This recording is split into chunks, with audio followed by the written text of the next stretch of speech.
This program is brought to you by Region 9 Economic Development District, improving and supporting economic opportunities throughout Southwest Colorado. Population growth, a shortage of building contractors and laborers, and lack of confidence in the economy will continue to drive up the cost of housing during the next few years in La Plata County. That was the gist of the annual real estate forecast sponsored by the Wells Group of Durango. For the past 16 years, the Wells Group has offered the springtime real estate forecast to provide data on the demand for residential and commercial properties to the building, lending, and investment industries. Bob Allen, owner of Bob Allen and Associates, a local real estate appraisal company, said changing demographics are a primary driver of increased housing costs.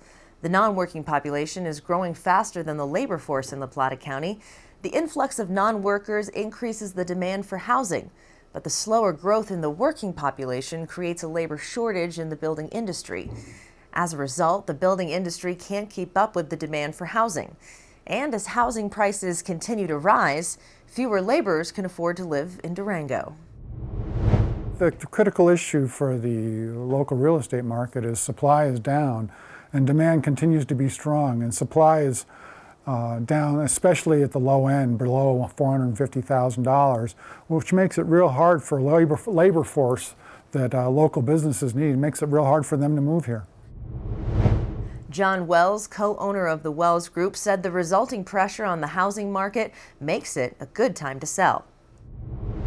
If you're a seller and you're selling a home under $500,000, you have a very strong market, very strong demand, probably less than 2 to 3 months of inventory, which in the real estate language, a balanced market is 6 months, so that's a very good sign. If you're in the $600,000 to $1 million, it's a little slower, $1 million plus, still slower again, which is typical for Durango.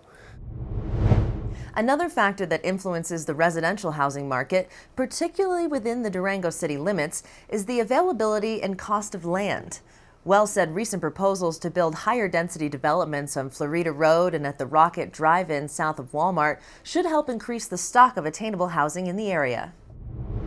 We're seeing, for example, more density approved in the Rocket Drive-In area. We've seen some projects on Florida Road, for example, that are being allowed to increase density. And because of the land cost in La Plata County, the higher density is part of the answer to create more attainable price points. You can watch a video of the entire real estate forecast online at wellsgroupdurango.com.